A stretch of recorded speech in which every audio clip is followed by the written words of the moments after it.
ഓർമ്മയുടെ ഇടനാഴികളിലൂടെ ഒരിക്കൽ കൂടി അതിവിശാലമായ കെട്ടിടങ്ങൾ, ക്ലാസ് റൂമുകളുടെ നീണ്ട നിരകൾ, മനോഹാരിത തുളുമ്പുന്ന തോട്ടങ്ങൾ,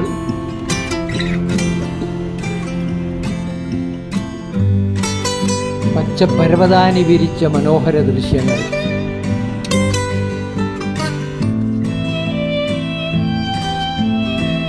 മുന്നൂറിലേറെ വരുന്ന വിദ്യാർത്ഥികൾക്കും അധ്യാപകർക്കും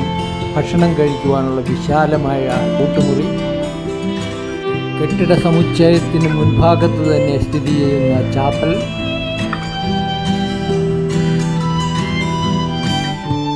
ഇതെല്ലാം എന്നെ വിളിക്കുന്നത് 1964 1964 ഡിസംബർ 1